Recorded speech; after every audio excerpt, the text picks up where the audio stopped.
పాడారు? మమ్మల్ని నిద్రపుచ్చాలనా, నిద్రపోవాలనా? చెప్పండి అమ్మా. జోల పాడితే నిద్ర వస్తుందా, నిద్రపోద్దా? ఉన్న నిద్ర పోద్దా, లేక లేని నిద్ర వస్తుందా? అంటలేదు వంటలేదు, నవ్వడం మాత్రం నవ్వుతున్నారు. కాబట్టి ఒకవేళ నిద్ర వచ్చినా పోకూడదు. అలాంటి వారు ఎవరైనా కొంచెం కళ్ళు భారంగా కనపడితే మాత్రం ఈ పాట పాడేస్తాను. ఆవిడ హాయిగా ఇంటికి వెళ్ళి కడుపు నిన్న అన్నం తిని, మన అయ్యగారు వాళ్ళు పెట్టే అన్నం తిని హాయిగా నిద్రపోవచ్చు. ఎందుకు, ఏసీలో ఉన్నాం కదా. సరే, పరిశుద్ధ గ్రంథంలో ఉన్న దేవుని వాక్యాన్ని చదువుకొని కొన్ని మాటలు ధ్యానము చేసుకుని ముగించుకుందాం ప్రియులారా. యోబు గ్రంథము 22వ అధ్యాయము 21 నుంచి 23 వరకు నేనే చదువుతాను. యోబు గ్రంథము 22వ అధ్యాయము 21 నుంచి 23 వరకు. ఆయనతో సహవాసము చేసిన యెడల నీకు సమాధానము కలుగును, అలాగున నీకు మేలు కలుగును. ఆయన నోటి ఉపదేశమును అవలంబించుము, ఆయన మాటలను నీ హృదయములో ఉంచుకునుము. సర్వశక్తిని వైపు నీవు తిరిగిన యెడల, నీ గుడారములో నుండి దుర్మార్గమును దూరముగా తొలగించిన యెడల నీవు అభివృద్ధి పొందెదవు. మరి ఒక ప్రశ్న, మీకు మాటలు కావాలా, పాటలు కావాలా? మాటలు కావాలా, పాటలు కావాలా? మీరు చెప్పింది నాకు వినపడడం లేదు, గట్టిగా చెప్పాలా? రెండు కావాలి. అవ కావాలా, బువ్వ కావాలా? రెండు కావాలి. వీలవుతుందా? వీలు చేసుకుంటే వీలవుతుంది. పిల్లరా, రూతు గ్రంథము గురించి దైవజనులైన మన తండ్రి గారు దేవదాసయ్య గారు చెప్తూ, వృద్ధులకు వృద్ధులే స్నేహితులు, యవనస్తులకు యవనస్తులే స్నేహితులు, పిల్లలకు పిల్లలే స్నేహితులు. కానీ తగుదునమ్మా అంటూ పచ్చని దేశములో నుండి శాపగ్రస్తమైన దేశానికి వెళ్ళిన నయోమి వస్తూ వస్తూ ఒక యవనస్తురాలని చేతపట్టుకొని లేక చంకనెత్తుకొని వచ్చింది. వీళ్ళిద్దరికీ స్నేహం ఎలా కుదిరింది? వృద్ధాప్యంలో ఉన్నోళ్ళు ఆ ముచ్చట ఈ ముచ్చట వృద్ధులతోనే చేస్తారు కానీ యవనస్తులతో చెయ్యరు కదా. ఒకవేళ ఏదో మరి తోయకుండా చెయ్యాలనుకుంటే కొంచెం సేపు అయ్యేసరికి ఈ యవనస్తురాలు అంటది వృద్ధురాలతో, ఇంకెవరు దొరకలేదమ్మా, ఎవరినన్నా నీ వయసు వాళ్ళని చూసుకో, నా దారిని నేను వెళతాను అంటుంది. కానీ ఎలా కుదిరింది అంటే దైవజనులు ఆ ప్రశ్నకు సమాధానం అన్నారు, వారు కుదుర్చుకున్నారు గనక కుదిరింది. అలాగే మనము కూడా కుదుర్చుకుంటే అన్నీ కుదురుతాయి. మనము అసలే కొండలము అంటే మట్టితో చేయబడిన వారము. కొండకు కుదురు లేకపోతే దొర్లి పడిపోయి కొండ కాస్త మంగళం అయిపోద్ది. మంగళం దేనికి పనికొస్తుంది? విత్తనాలు వేపుకోవడానికి పనికొస్తుంది. కాబట్టి కొండ వంటి మనకు కూర్చుని కుదురు లేకపోతే సాతాను మంగళం చేస్తే అదేం చేస్తుంది? మనకు జయమంగళం మహోత్సవ మంగళం. నీ పెళ్లి కుదిరిందా? ఇప్పుడు పెళ్లి పాట పాడారు కదా చక్కగా, మాకైతే ఏం అర్థం కాలేదు. కాబట్టి అప్పుడు సాతానుడు ఏం చేస్తాడు? ఇదిగో కొండ నీకు కుదురు లేదు కాబట్టి నువ్వు దొర్లిపోయావు, పగలగొట్టబడ్డావు, లేకపోతే పగిలిపోయావు, ఇక మీ కాపరికి నువ్వు ఎలాగో పనికిరావు, దాదా నా దగ్గరికి నేను నిన్ను మంగళాన్ని చేస్తానని పగిలనుకుండా ఏం చేస్తుంది? ఇంకా పగలు కొట్టేసి దాన్ని ఏం చేస్తుందండి? ఏం చేస్తుంది? మంగళం చేసి పప్పు లేపుకుంటాలే అప్పుడప్పుడు అని తన కొరకు దాచుకుంటున్నట్లుగా చూస్తున్నాం. గనుక ప్రియులరా, మనకు కుదురుండాలి. ఒక్కసారి చూసుకోండి, మీ కింద మీకు కుదురుందా? అసలు మీరు కుండలా కాదా? అయ్యో, మన్ను తీసి పురుషుని నిర్మాణము చేయుటే వింత, మన్ను తీసి పురుషుని నిర్మాణము చేయుటే వింత, మన్నుగనాథని ఎముకతో భార్యను చేయుట ఎంత, కన్న వింత వీరి వలన క్రమముగా నిందరి నేను అన్నముగా వించు దేవుని పనినికేమని పలుకగలము ఎన్న తారం వేది. కాబట్టి మన్ను తీసి పురుషుని చేసిన మానవుని యొక్క నిర్మాణమును ఎరిగిన వారలారా, మనము కూడా మంటివారమని గుర్తించుకొని మట్టి కుండకు కుదురవసరము గనక కొద్ది సమయము మీరు కుదురును కుదుర్చుకోండి. కుదురు లేకపోతే కుదురు తెచ్చుకోండి. కుదురుగా కూర్చోండి. 4 మాటలు విన్న తర్వాత కుదురుగా అన్నం తిని కుదురుగా పండుకోవచ్చు అన్న. సరే, వాక్యంలోనికి వెళదాం ప్రియులరా. ఇక్కడ 3 విషయాలు లేక 3 అనుభవములు, 4 ప్రయత్నములు మీకు చూపించాలని అనుకుంటూ ఉన్నాము. మొదటిది సహవాసము, రెండవది సమాధానము, ఆ తర్వాత మేలు. ఆ మేలు కలగాలంటే మనము పడవలసిన ప్రయాసము లేక మనము పడుతూ ఉన్న పడనయ్యున్నటువంటి ప్రయాస ఎంతైనది. మూడవది అభివృద్ధి. ఈ 3 దీవెనలను మనం ఒక్కసారి జ్ఞాపకం చేసుకున్నట్లయితే, మొదటి దీవెన సమాధానము, రెండవ దీవెన మేలు, మూడవ దీవెన అభివృద్ధి. మళ్ళా అడుగుతాను కాబట్టి బాగా జాగ్రత్తగా మీరు వింటే అప్పుడు మీరు పాస్ అవుతారు. లేకపోతే ఏమవుతారండి? ఫెయిల్ అవుతారు. ఫెయిల్ అవ్వకపోతే ఎక్కడుంటారు? అదే తరగతిలో మళ్ళీ చదవాలి కదా.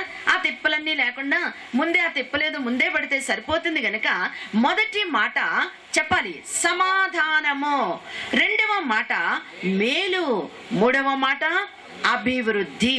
గనక ఈ మాటలన్నీ వినక ముందు మేము దేవాలయములో కూర్చుని మరి మనకంటే ముందుగా పెద్దలైన వారు వాక్యములో అనుభవము కలిగినటువంటి వారైనటువంటి పరమగీతం వివరించడంలో ప్రావీణ్యత కలిగినటువంటి మరి రెవరెండ్ అనురాగరావు అయ్య గారు చెప్పే ప్రసంగం అంతా ఒక చెవి ఇట్టు పెట్టి మేము వింటానే ఉన్నామండి. దేవుడు మనకి ఎన్ని చెవులు ఇచ్చారు? 2 చెవులు ఇచ్చారు. ఈ చెవితో విని ఈ చెవితో వదిలేయడానికి కాదు సుమా, 2 చెవులతో జాగ్రత్తగా వినమని. అవసరమైతే ఒక చెవితోనేమో లోకపు మాటలు, ఒక చెవితోనేమో దేవుని మాటల కాదు కదా. 2 చెవులు దేవుని మాటలు వినడానికే దేవుడిచ్చారు. పుణ్య కథలు ఆలకించండి దేశీయులారా, పుణ్య కథలు ఆలకించండి,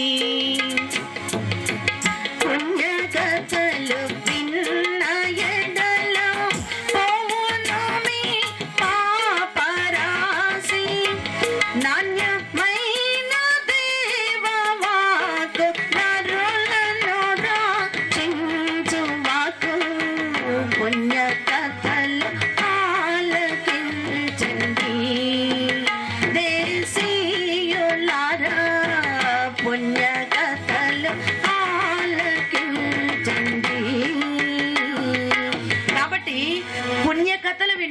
పుణ్యం వస్తుంది.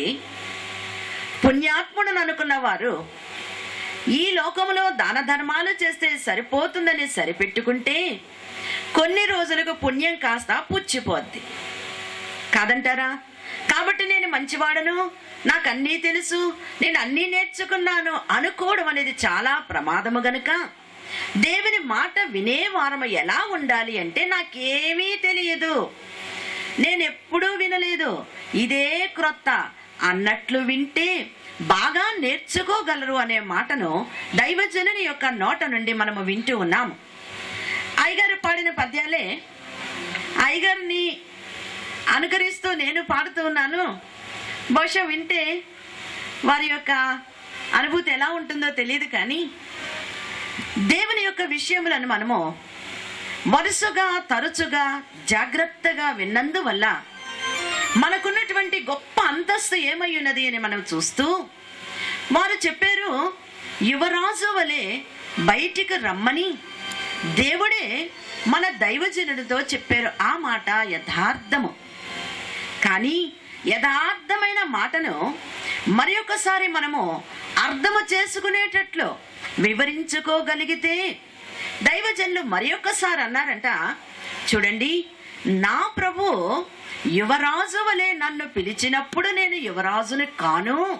కానీ ఎప్పుడు యువరాజును అంటే, సాతానుడు సాధారణంగా ఎవరితోనైనా యుద్ధం చెయ్యాలి అంటే భక్తులతో, సంఘముతో, ఇంకా ఒక గ్రూప్ లేక ఒక సమూహముతో చేసిందే గాని యుద్ధము ఒంటరిగా ఎవరితో యుద్ధం చేయలేదంట.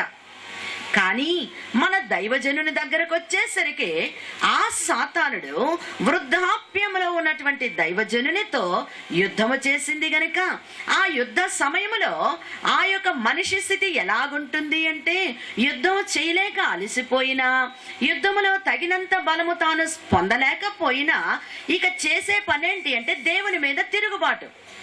అంతకంటే మరి ఒక మార్గము లేదు గనుక తిరుగుబాటు చేయవలసిన సమయము ఆసన్నమైన దేవుని మీద తిరుగుబాటు చెయ్యకుండా తనంతట తానే ధైర్యముగా నిలవబడి దైవశక్తిని పొంది పరిశుద్ధాత్మ సహాయముతో సాతానును ఎప్పుడైతే ఆ యొక్క దైవజనులు జయించారో అప్పుడు నేను అసలైన యువరాజుని అన్నారంట.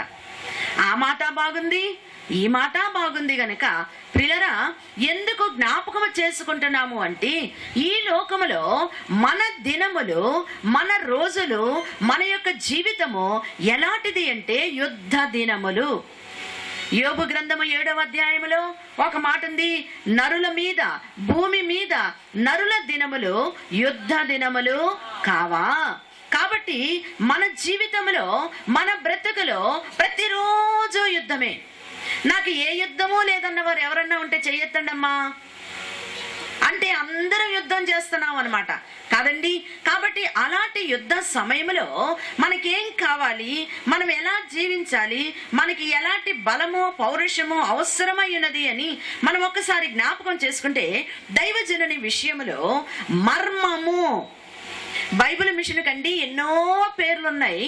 అన్ని పేర్లలో, చాలా పేర్లలో ఒక్క పేరు ఏంటి అంటే దేవుని మర్మము బైబిల్ మిషను.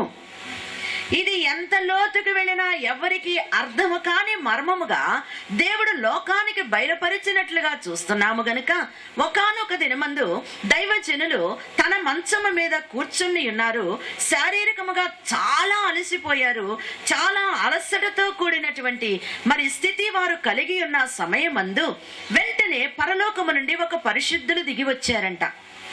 ఎప్పుడు దైవజనులు అలసట చెందుతూ ఉన్నా వారిని ఆదరించడానికి గాను ఎవరో ఒకరు పరిశుద్ధులు వచ్చి ఆ సమయానికి వారితో మాట్లాడుట అనేది మనము మరి దైవజనుని యొక్క అనుభవంలో చూస్తూ ఉన్నాము గనక ఆ వచ్చినటువంటి వారు ఎవరు అనేది మనము ఈ వివరించుకోవడంలో మనకు అర్థమవుతుంది గనక ఆ వచ్చిన వారిని చూచి అయ్యా కూర్చోండి అన్నారంట. సాధారణంగా మనకు కొంచెం పరిచయం కలిగిన వారికి కుర్చీ వేస్తాం. బాగా పరిచయం ఉన్న వారిని మన మంచం మీదే మన పక్కనే కూర్చోబెట్టుకుంటాం. కాబట్టి పరిచయము, ఈ సహవాసము ఎంతకాలంది, ఎప్పుడైంది, ఎలాగుంది అనే సంగతి మనకు అర్థం కావాలి అంటే ఆ వచ్చిన పరిశుద్ధులైన వారిని, ఆ యొక్క పరిశుద్ధుల వరుసలో ఉన్న వారిని దైవజనులు చూచి నవ్వి, నా దేవుడు నా కష్టకాలంలో నన్ను ఆదరించుటకు మిమ్మల్ని పంపారు, రెండయ్యా కూర్చోండి అన్నారంట. వెంటనే వారన్నారంట, అయ్యా మీ మంచం మీద కూర్చోవడానికి నేను అర్హుడను కాను గనక నేను ఈ కుర్చీలోనే కూర్చుంటాను అన్నారు. అప్పుడు వెంటనే దైవజనులు మీరు ఎందుకు అలా అన్నారు అంటే చూడండి, నా గుడారము లేక నా ఆలయము పాడైపోయినందువల్ల దేవుడు నాకు ఏర్పాటు చేసిన బైబిల్ మిషన్ అనే దేవాలయాన్ని నేను ఏర్పాటు చేయలేకపోయాను. కారణం ఏంటి అంటే నా దేవాలయము పాడైపోయింది. కానీ మీరు వృద్ధాప్యములో ఉన్న నా వృద్ధాప్యములో ఒక కన్యకను తెచ్చి నాకు వెట్ట కలిగించుటకు జతనిచ్చారు. కానీ మీరు ఇంత వృద్ధులైనా మీకు ఏ జత లేకుండా పరిశుద్ధాత్మ వెట్ట చేత మీరు ఇంత సంతోషంగా ఉండగలుగుతున్నారు అని ఆ సమయంలో ఆ సంభాషణలో దైవజనులు అన్నారంట, బైబిల్ మిషను దేవాలయము లేక దేవమందిరము అన్న మాట మహారాజు అయిన దావీదు గారి ద్వారా విని, దేవా నేనెంత ధన్యుణ్ణి. కాబట్టి ఆ కాలములో లేక ఈ బైబిల్ మిషన్ అనేది ఇప్పుడిప్పుడే వచ్చింది, మా మిషన్లన్నీ ఎప్పుడో ఉన్నాయి అనుకునే వారందరికీ సమాధానము బైబిల్ మిషన్ ఈనాటిది కాదు, అది దావీదు కాలంలోటిది. కాలము నాటిది అని మనము గుర్తించగలిగితే, దావీదు గారి యొక్క ఈ శరీరం అనే దేహము మంచిగా ఉంటే బహుశా ఈ బైబిల్ మిషన్ అనే దేవాలయము, దేవమందిరము వారి ద్వారానే బయలుపరచబడేది గనుక మనము ఇప్పటి వారమా అంటే కాదు, ఎప్పటి వారమో అని చెప్పుకోవచ్చు. సరే, ఏది ఏమైనా బైబిల్ మిషన్కున్న పేర్లలో మరి ఒక పేరు దేవుని మర్మము. అంటే ఏంటి? Bible machine. ఇది చాలా మర్మమైనది. మర్మము అంటే మరుగైన విషయము. అంటే అది సమయం వచ్చే వరకు లోకానికి బహిరంగపరచడానికి వీలు లేదు గనక మర్మములు తెలుసుకొనుట మీకు మాత్రమే దేవుడు అనుగ్రహించారు అని మార్కు సువార్త 4:11 మనం చూస్తూ ఉన్నాము. అలాగే ఈ మర్మము మీకు తెలపగోరుచున్నాను, మీరు తెలుసుకోవాలని నేను ఆశిస్తున్నాను అనే మరి ఒక మాట రోమీలకు రాసిన పత్రిక 11:25 చూస్తున్నాము. సమస్తమైన అన్యజనులకు విశ్వాసము కలుగునట్లు అనాదిలో రహస్యముగా ఏర్పాటు చేయబడిన మర్మము ఇప్పుడు మీకు బయలుపరుస్తున్నాను అని రోమ 16:25 చూస్తూ ఉన్నాం. ఇదిగో మీకు ఒక మర్మము తెలుపుచున్నాను అని మరి కొరింథీయులకు రాసిన పత్రికలో 15:51 చూస్తూ ఉన్నాం. కాబట్టి ఈ మరుగు చేయబడిన స్వార్థ యొక్క మర్మమే బైబిల్ మిషను అని మనం చూస్తూ ఉన్నాం. ఇంకా దైవజనులు చెప్పినటువంటి మాట ఏంటి అంటే, నా దేవుడు చూచే దేవుడు. ఎవరు చెప్పారు ఈ మాట? దేవునికి ఆయన చూచేవాడు అన్న పేరు పెట్టిన వారు ఎవరండి? దయచూపి మమ్మోనెప్పుడు మంచివి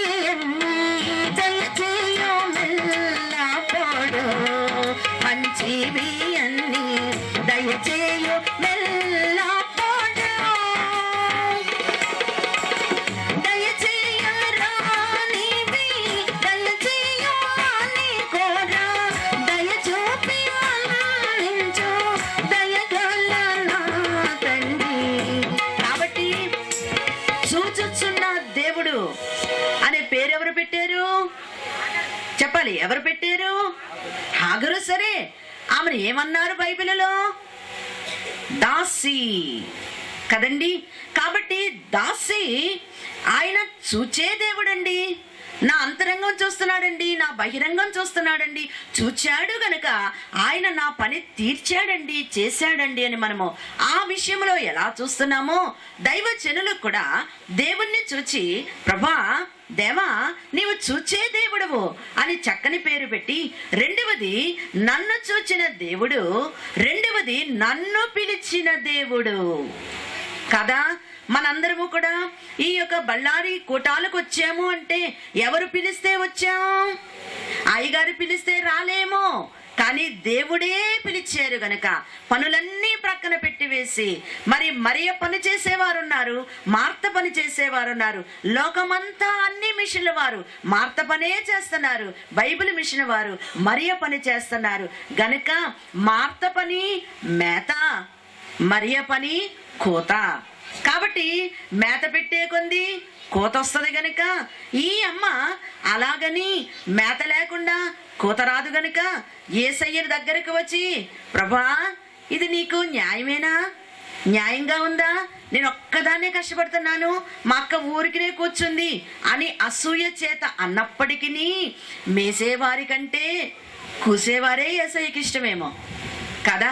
కాబట్టి ఆ యొక్క మేత కోత కూడా రెండు దేవుని సహవాసములో ఉన్నవి గనుక ఇక్కడ మనం చూస్తే మరియల వంటి మనస్సు కలిగి దైవ సాన్నిధ్యములో కూర్చున్న మనము మార్తల కంటే శ్రేష్ఠులమని గుర్తించవలసిన వారమై ఉన్నాము. రెండవది చూచినట్లయితే, మొదటిది నన్ను చూచిన దేవుడు, రెండవది నన్ను పిలిచిన దేవుడు, మూడవది నన్ను నడిపించే దేవుడు.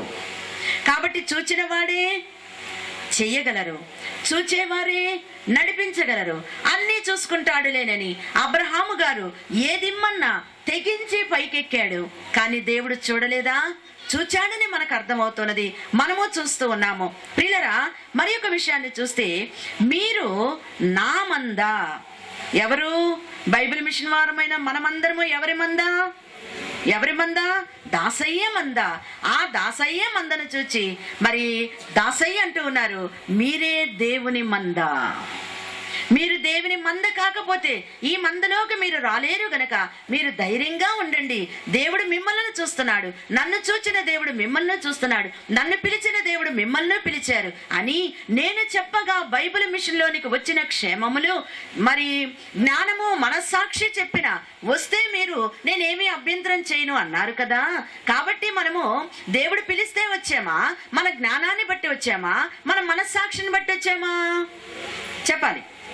మనందరం దేవుడు పిలిస్తేనే అన్ని మతాలు విడిచి, అన్ని పూజలు విడిచి, అన్ని మరి మనకు కలిగినటువంటి అలవాట్లు విడిచి మంచి అలవాటు కలిగిన మంచి మార్గంలోనికి మనం వచ్చాము గనక దేవుడు మనలను చూచారు, దేవుడు మనలను పిలిచాడు, దేవుడు మనలను నడిపించువారై ఉన్నారు. మరి ఇక్కడ చూస్తే దేవదాసును నేను రాజు వలె పిలువబడి ఇస్సాకు వలె బలి అయి యాకోబు వలె ఆలయమును సంపాదించాను. ఏంటి ఆలయము? బైబిల్ మిషన్ అనే దేవాలయం. ఎలాగున్నారంట? యువరాజు వలె పిలువబడ్డారు. అయ్యగారు చెప్పిన మాట మరలా జ్ఞాపకం చేసుకుంటున్నాము. యువరాజు వలె పిలువబడ్డాను. కారణము మనలను రాజుల వంశములోనికి మార్చుటకు, మనలను రాజులను చేయుటకు అని మనము ఎరిగిన వారమై ఉన్నాము గనక నీదు ప్రథమయాగమనము నీ తలంపా నెప్పుడు రెండవ రాకలో నెత్తబడుదు ఎప్పుడు పరిపాలనంబువై ఏండ్లు చేయ ననడి తలంపులు పుట్టిన మనమునందు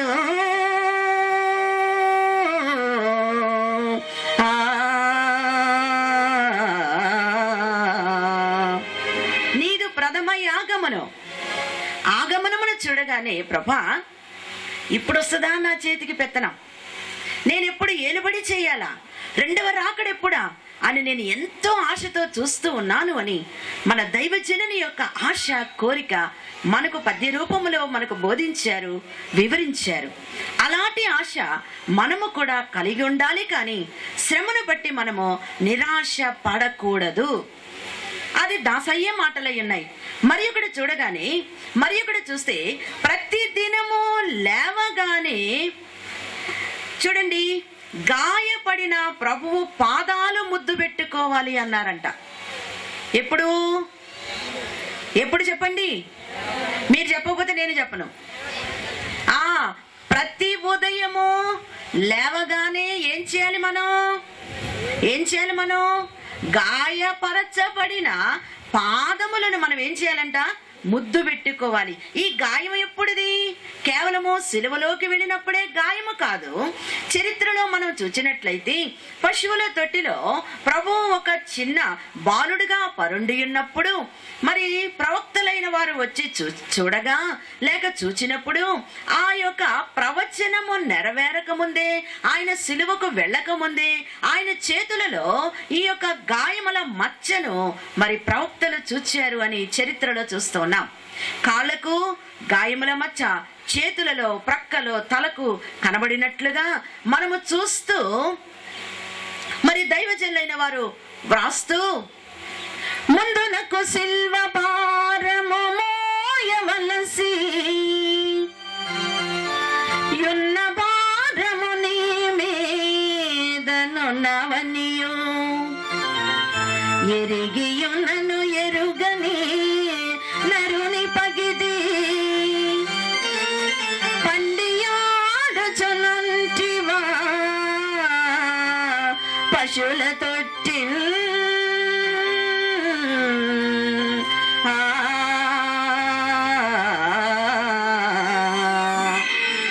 దైవజనులు వెళ్ళి పశువుల తొట్టిలో పరుండినటువంటి శిశువైన ప్రభువును చూచి, ప్రభా ఏంటి కేరింతలు, ఈ ఆనందం ఏంటి? ముందరకు నువ్వు సిల్వ మోయాలని తెలీదా? చెప్పండి. తెలుసు.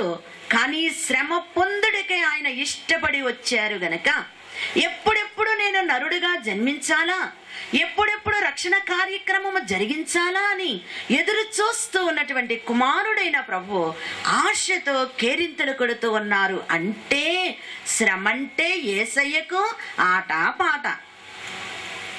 మళ్ళీ అంటారు ఏంటి ఎప్పుడు చూసినా శ్రమ శ్రమ అంటారు, మాకేమి శ్రమలు లేవమ్మా, మేమే బాగున్నాం, బైబిల్ మిషన్ వాళ్ళకి వెళ్తే అన్ని తలకాయ నొప్పులే. అవునా కాదా? ఆ మాటకు మీరు అంగీకరిస్తున్నారా?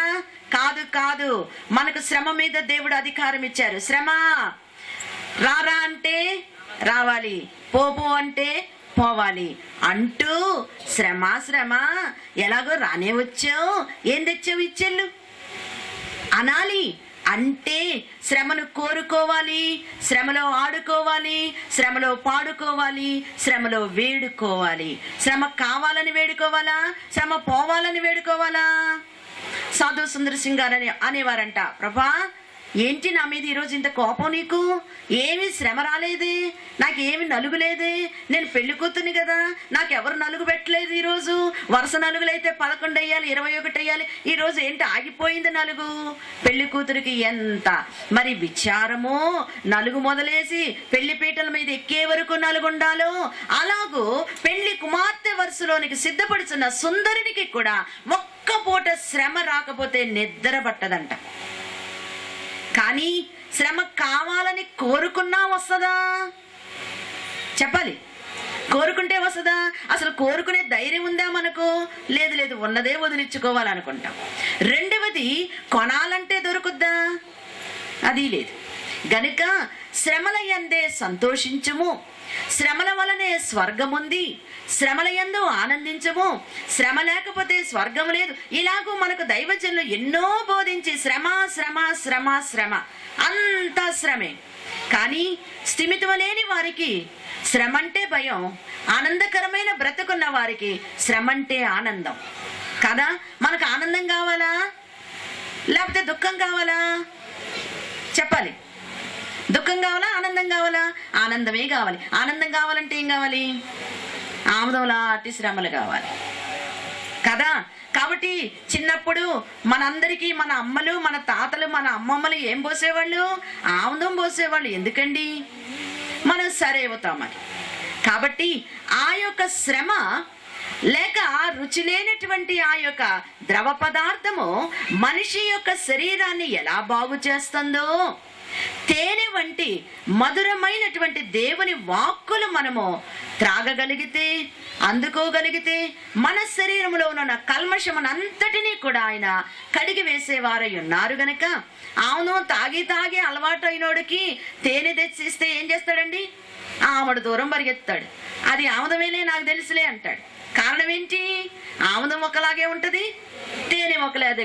కాబట్టి తల్లి ఏం చేయాలి? పరుగు పరుగున వెళ్ళి ఎట్లాగైనా బలవంతంగా వాడి నోటికి ఆ వేలితో తేనె ముంచి అందిస్తే, ఓహో ఇంతకాలం ఆముదం పోసి పోసి నన్ను కష్టపెట్టావు, నేను ఇది కూడా ఆముదమే అనుకున్నాను, ఇది తేనె అని ఏం చేస్తాడు? గబగబా వచ్చి మొత్తం తినేస్తాడు. అలాగునని అర్థము కానప్పుడు, అపార్థము చేసుకునేటప్పుడు దేవుని వాక్యము మనకు సరిపడదు, సరిగా ఉండదు. కానీ అర్థము చేసుకోగలిగితే అందులో ఎంత మధురం ఉందో, ఎంత మర్మం ఉందో, దేవుని యొక్క ప్రేమ ఎంత గొప్పదో మనము చూడగలుగుతూ ఉన్నాము గనక ప్రియులారా, ఆ చిన్ని బిడ్డల వలె దేవుని వాక్యమన్నా లేక శ్రమన్నా వాక్యములో ఉన్న ఆ స్థితిని మనకు వివరించేటప్పుడు, నాకు చాలా తెలుసులేనండి, చిన్నప్పటి నుంచి వింటున్నానండి, ఎన్ని విన్నా నాకు మనసులో నెమ్మది లేదండి అనుకునే వారలారా, మీకు సమాధానము కావాలంటే దేవుని సహవాసము మనకు కావాలి. కాబట్టి ఏదైనా తోటలో ఆదామవ్వలు దేవుని సహవాసమును పోగొట్టుకున్నారు గనక వెంటనే ఏం తొలగిపోయింది? దేవునితో సమాధానము తొలగిపోయింది. మరి ఒక మాట దైవజనులన్న మాట, సన్నిధి పరులకు ప్రతి దినము ఒక ముత్యము లాంటిది. ఎలాంటిది చెప్పండి? ముత్యం అంటే ఎవరికి ముద్దు లేకుండా ఉండదు. ముత్యాలు వేసుకోవాలని మన అందరికీ చాలా ఇష్టమే. అందులో ముత్యము తయారయ్యే విధానాన్ని చూస్తే చాలా ఆశ్చర్యం. కాబట్టి మనము సన్నిధి పరులమైతే, మనము బైబిల్ మిషన్ వారమైతే, మనము దేవుని బిడ్డలమైతే ప్రతిరోజు కూడా మనకేంటి చెప్పండి? ఒక ముత్యము వంటిది. అందుకే వ్యాపారస్తుడు తనకున్నదంతా అమ్మేసుకొని ఏం కొనుక్కున్నాడు? ఒక ముత్యాన్ని కొనుక్కున్నాడు. మనమందరము కూడా దేవుని చేత కొనబడిన ముత్యములము. అమూల్యమైన వారము అని మనము గుర్తించాలి. మరి ఒకటి మనం చూస్తే దేవదాసయ్య గారి కంట రారే యేసుని చూతము అనే పాట ఉదయాన్నే లేచి పాడుకోవాలంటే చాలా ఇష్టం అంటండి. కానీ మనం ఏం చేస్తాం, ఏదో మనకిష్టమైన పాటలు, మనకిష్టమైన రాగాలు, ఇంకా లేటెస్ట్గా వచ్చే పాటలు ఏమైనా ఉంటే అవన్నీ పాడుకుంటుంటాం. ఈ మధ్యకాలంలో నేను కూడా పాడుతుంటే బాబాయ్ గారు నా నోటికి కళ్ళం వేసారు, పాడడానికి వీల్లేదు అని. శృతి చేసి నే పాడనా స్తోత్ర గీతం భజించి నే పొగడనా స్వామి, శృతి చేసి నే పాడనా స్తోత్ర గీతం. హల్లెలూయా హల్లెలూయా హల్లెలూయా హల్లెలూయా హల్లెలూయా, శృతి చేసి నే పాడనా స్తోత్ర గీతం భజించి నే పొగడనా స్వామి, శృతి చేసి నే పాడనా స్తోత్ర గీతం. ఈ పాటలు మీకు ఇష్టమా కదా?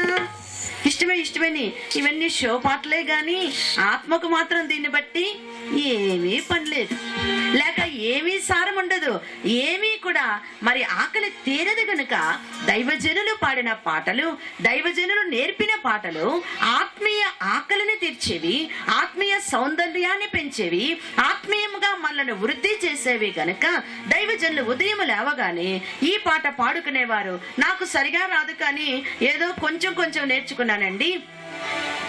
రావి యేసుని చూద్దాము కోరిక తీరా, రావి యేసుని చూద్దాము. కాబట్టి ఈ పాట ఆంధ్ర క్రైస్తవ కీర్తన పుస్తకంలో ఉందండి. దేవుని చిత్తమైతే బాగా నేర్చుకుని స్త్రీల సభలలో మనం పాడుకుందాము.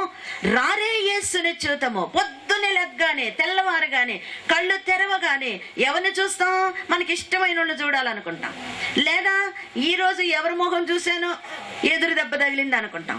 అంత బాధ ఎందుకని పొద్దున్నే లేచి మన మొహం మనమే చూసుకుంటే తిట్టుకున్నా కొట్టుకున్నా మనకే సరిపోద్ది కదా. కాబట్టి వారి ముఖం వీరి ముఖం కాదు, యేసయ్యను చూద్దాము రండి అని దైవజనులు చక్కగా పాడుకునేవారంట. గనుక ఇలాంటి అనుభవములు దైవజనుని పిల్లలముగా మనము కూడా కలిగి ఉండాలని జ్ఞాపకం చేసుకుంటూ ఉన్నాం. అయితే వాక్యంలోనికి వస్తే ప్రియులరా, మొదటి మాట సమాధానము. ఆయనతో సహవాసము చేసిన ఎడల నీకు సమాధానము కలుగును. ఈ స్థలమునకు వచ్చిన వారిలో ఎంత మందికి ఇంటిలో సమాధానం లేదు, ఒంటిలో సమాధానం లేదు, వీధిలో సమాధానం లేదు? ఇంకేమన్నా ఉందా? చెయ్యెత్తితే అందరు నా వైపు చూడరా అనుకుంటాం. ఎందుకంటే మనకు గుట్టుగా ఉండడం అనేది చాలా ఇష్టం. కొన్ని విషయాల్లో గుట్టుకుండాలి, కొన్ని విషయాల్లో రట్టుకుండాలి కదా. పెద్దలైన వారు ఏమనేవారు సామెత? ఇంటి గుట్టు, వ్యాధి రట్టు అనేవాళ్ళు. ఇంట్లో గుట్టు ఇంట్లోనే ఉండాలి, జబ్బొస్తే మాత్రం అందరికి చెప్తే ఏదో తలా ఒక వైద్యం చెప్తారు, ఉన్న రోగం పోద్ది అన్నారు పెద్దలు. కాబట్టి సహవాసము, రెండవది సమాధానము. ప్రియులరా, సమాధానం ఉంటే సహవాసం కావాలా, లేకపోతే సహవాసం ఉన్నప్పుడు సమాధానం వస్తుందా? చెప్పాలి. భక్తులైన వారు మనసున నెమ్మది పొందుట కన్నాను, పొందుట కన్నాను, మరి ఏ భాగ్యము కలగన్నా, అనుమానములిక నకిల సుఖంబులు, అనుమానములిక నకిల సుఖంబులు, దినమొక గడియగా తీరై నిల్చును, మనసున నెమ్మది పొందుట కన్నాను, పొందుట కన్నాను, మరి ఏ భాగ్యము కలగన్నా. కాబట్టి మనస్సులో నెమ్మది ఉండడమే మహాభాగ్యం. కోటీశ్వరుడు ఉన్నాడు, కోట్ల వల్ల ఆయనకు నిద్ర రాదు. అలాగే నిరుపేద ఉన్నాడు, ఏమీ లేకపోయినా చెట్టు కింద హాయిగా నిద్రపోతాడు. కారణము ఆయనకు మనసులో సమాధానం లేదు, ఈయనకు మనసులో సమాధానం ఉన్నది. ఒక చిన్ని ఉదాహరణ చెప్తానండి. మరి పర్షియా దేశమును పాలించే ఒక రాజు, చాలా ధనవంతుడు, కోటీశ్వరుడు, ఇంకా కోట్ల కంటే కోట్లు కలిగిన వాడు. అయితే తనకున్న మంచి మనసేంటి అంటే మారువేషము వేసుకొని అప్పుడప్పుడు దేశంలో సంచారం చేసి ప్రజల యొక్క బాధలు ఎలా ఉన్నాయని తనంతట తానే తెలుసుకొని తాను ఆ బాధలకు కావలసినటువంటి మార్గం ఏదో చూచేవాడంట. అయితే ఒకరోజు ఈ రాజు మారువేషంలో ఒక నిరుపేద వలె వేషం వేసుకొని ఆ ఊరిలో సంచరిస్తూ ఉన్న సమయమందు ఒక బీదవాడు చలిమంట ముందు కూర్చుని హాయిగా ఆనందంగా ఉన్నాడంట. కడుపు నిండా ఆకలి, మరి కడుపు నిండా అన్నం ఉందో లేదో తెలియదు, కానీ ఆనందం మాత్రం, సమాధానం మాత్రం ఉంది. ఆ చలిమంటను చూచి చలి కాచుకుంటూ తనలో వేడి కలిగించుకుని ఆనందిస్తూ ఉన్నాడు. ఈ రాజుకు ఏమీ మాట్లాడడానికి ఇష్టం లేక ఆనందాన్ని చూస్తూ తాను కూడా చలి కాచుకుంటూ ఉన్నాడంట. సరే, ఒకరోజు అయిపోయింది. మళ్ళా రెండో రోజు వెళ్ళాడు. ఈ చలి కాచుకునేవాడు ఒక రొట్టె ముక్క తెచ్చుకొని చలి కాచుకుంటూ ఆనందంగా ఎండిపోయిన ఈ రొట్టె ముక్క తింటూ ఉన్నాడంట. ఓహో, ఈయనెవరో నాలాంటి వాడే అయి ఉంటాడు, నాబోటి వాడే అయి ఉంటాడు, రోజు వచ్చి చలిమంట దగ్గర నాతో కలిసి కూర్చుంటున్నాడు. పోనీలే, ఈరోజు నా ఎండిపోయిన రొట్టె ముక్క ఆయనకి పెట్టి చూస్తా, ఇస్తే నచ్చితే తింటాడు, నచ్చకపోతే వద్దంటాడు అనుకున్నాడంట. సరే, తాను తినే ఆ ఎండిపోయిన రొట్టె ముక్క ఈ తోటి పేదవానికి ఇస్తే చాలా ఆనందంగా తాను ఎలా తింటున్నాడో తాను కూడా తింటూ ఉంటే పాపం నాలాంటి పెదవాడేమో అనుకున్నాడంట. అయిపోయింది. మరలా మూడవ రోజు, మరలా నాలుగవ రోజు, ఇలా వస్తున్నాడు. కొంచెంసేపు ఒకరినొకరు చూసుకుంటున్నారు, ఒకటి రెండు మాటలు మాట్లాడుకుంటున్నారు, మరలా వెళ్ళిపోతున్నారు. అయితే ఏడవ రోజు వచ్చేసరికి ఈ రాజుగారికి ఒక ఆలోచన వచ్చిందంట. ఏమని? ఎన్ని రోజులున్నా పేదవాని పేదతనం అలాగే ఉంది, నన్ను కూడా తనతో సమానమైన ఒక పేదవానిగా చూస్తున్నాడు. ఈ రోజు నేను వెళ్ళి నేను ఈ దేశాన్ని పరిపాలించే మహారాజును, పర్షియా దేశపు రాజును నేను అని ఈరోజు నన్ను నేను మరి చెప్పేసుకుంటాను. ఇంకా మర్మంగా నేను ఉండను, నన్ను నేను తెలియపరుచుకుంటాను, బహిరంగ పడతాను, మరి బయటపడిపోతాను, నా సంగతి ఏంటో ఆయనకి చెప్పేస్తాను. చెప్పగానే ఏమడుగుతాడో చూద్దాము. ఇల్లు అడుగుతాడా, పొలం అడుగుతాడా, ఏం కావాలి, ఉద్యోగం కావాలా, పేదరికం తొలగాల, ఏమడుగుతాడో చూద్దాం. ఏదడిగినా సరే ఇవ్వగలిగిన శక్తి నాలో ఉన్నది అనుకుని చాలా ఆలోచన కలిగి మరలా వెళ్ళి ఆ యొక్క బీదవాని పక్కన కూర్చున్నాడంట. ఆ బీదవాడు రోజు చూస్తున్నట్లుగానే ఈ బీదవాన్ని చూస్తూ ఉండగా వెంటనే పలకరించి అన్నాడంట, అయ్యా నేనెవరినో తెలుసా? అడగగానే బీదవాడు అన్నాడంట, ఎందుకు తెలీదు, 6 రోజుల నుంచి మనం ఒకరినొకరం కలుసుకుంటున్నాం కదా. అది కాదు, అసలు నేను ఎవరో తెలుసా? తెలుసయ్యా, రోజు వస్తున్నావు, కాసేపు చలిమంట కాచుకొని వెళ్ళిపోతున్నావు, నేను ఇచ్చే రొట్టె మొక్కలు తింటా. అది కాదు, అస్సలు నేను ఎవరినో తెలుసా? వెంటనే ఇక ఆయనకు అర్థం కాకపోయేసరికి చెప్పాడంట, నేను ఈ పర్షియా దేశమును పాలించే మహారాజును అన్నాడంట. అయితే ఆ బీదవాన్లో కొంచెం చీమ కుట్టినట్టు కూడా లేదంట. అయ్యో, నువ్వు మహారాజువా? అయితే నీ పక్కన నేను కూర్చోగలనా? ఏంటి సంగతి, ఎందుకు వస్తున్నావు, ఈ వేషం ఏంటి అనాలి, ఎంతో ఆవేశంతో ఉండాలి. కానీ అది ఏమీ లేదు, కాముగా అలాగున్నాడంట. నువ్వు రాజు అయితే ఏంటంట అన్నట్టుగా ఉన్నాడు.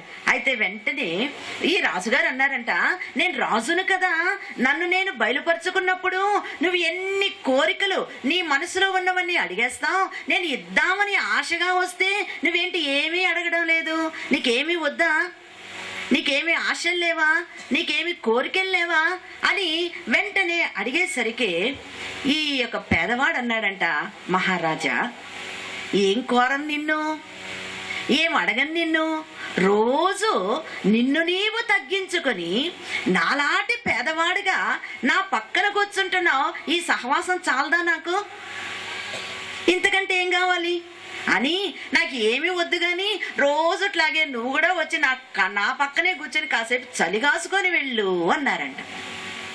దైవజనులు ఏం పాడారు? రారే యేసుని చూతము కోరికలు ఊరా అంటే భక్తుడు చౌదరి పురుషోత్తమ గారు మనకు కోరికలు ఏమైపోతాయి, ఊరిపోతా ఉంటాయి కదా.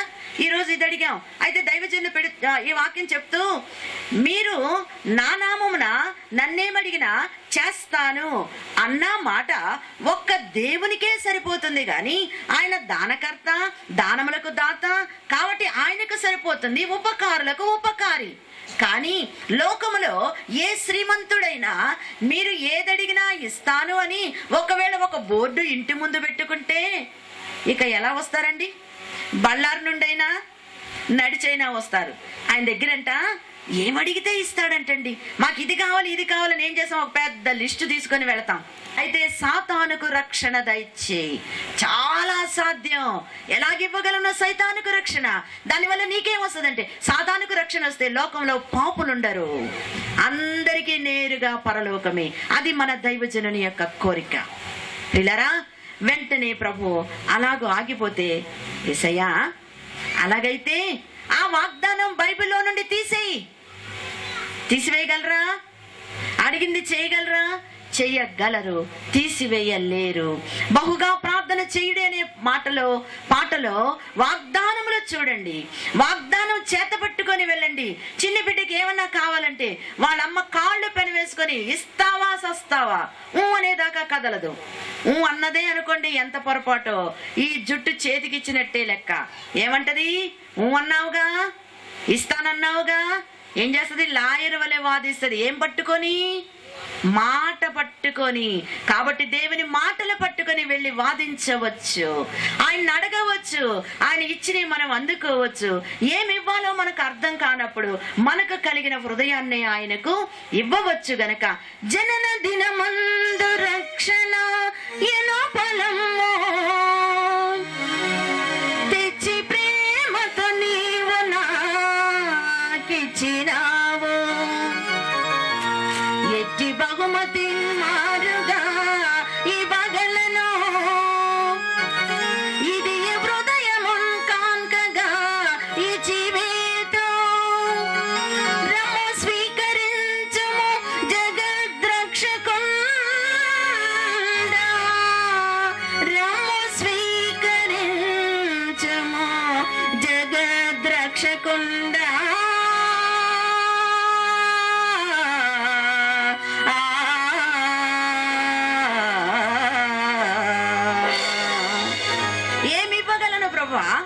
రక్షణ ఫలము తెచ్చావు, ఏమిచ్చినా నీ రుణాన్ని నేను తీర్చుకోలేను. విరిగి నలిగిన మనస్సే దేవునికి ఇష్టమైన బలి.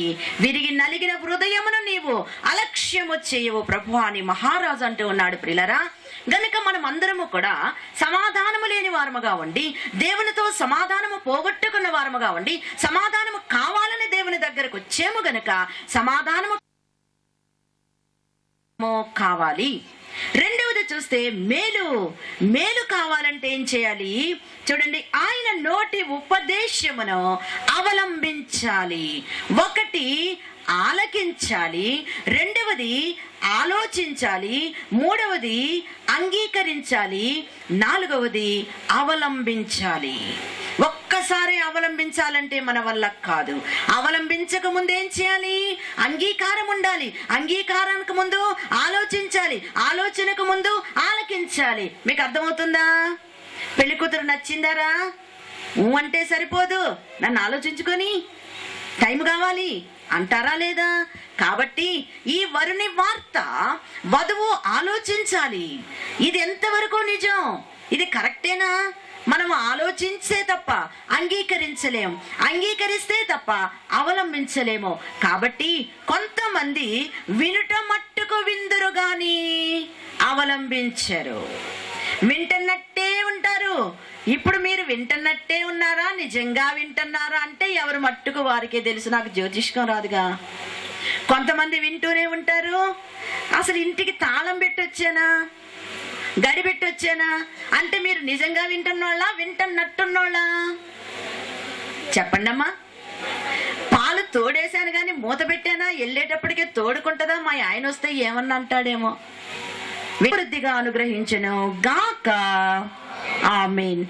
మమ్మలను పిలిచి ప్రేమతో ఆహ్వానించి మంచి ఆతిథ్యం ఇచ్చి మరి మీతో కలిసి దేవుని వాక్యమును పంచుకోవడానికి అవకాశము కలిగించిన దేవాది దేవునికి వందనాలు చెల్లిస్తూ, సంఘ కాపరులు, కర్ణాటకలో పనిచేసే యాజకులు, సేవకులు, సేవకురాండ్రు, సన్నిధి పరులు, సంఘము ప్రతి ఒక్కరికి కూడా నా హృదయపూర్వక వందనాలు.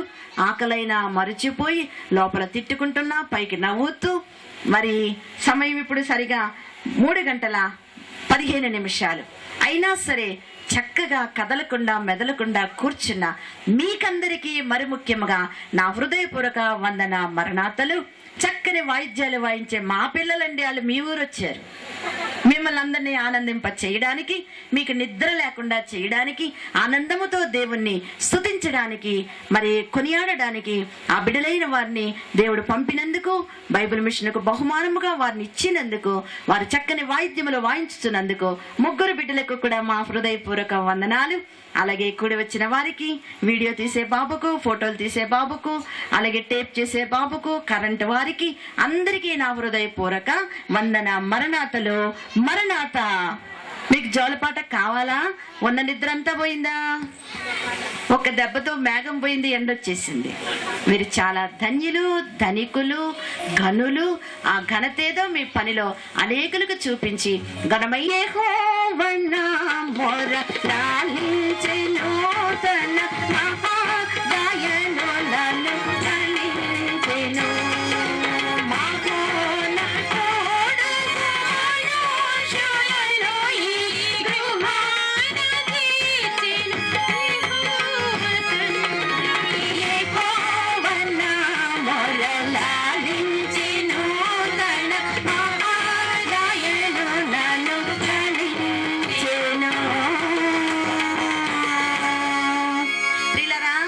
ఒకప్పుడు ప్రెసిడెంట్ అయ్య గారికి భారీగా వచ్చాను, ఒకప్పుడు సెక్రటరీ గారికి తల్లిగా వచ్చాను, ఒకప్పుడు అత్తగారిగా వచ్చాను, ఇప్పుడు అమ్మమ్మగా, నానమ్మగా మరలా సంవత్సరానికి రాబోతూ ఉన్నాను.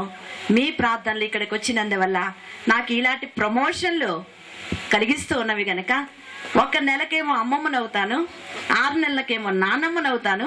ఈసారి వచ్చేటప్పుడు అమ్మమ్మ, నానమ్మగా వస్తాను. మా కొరకు ప్రార్థించమని కోరుకుంటున్నాను. మీ అందరికీ మరణాత.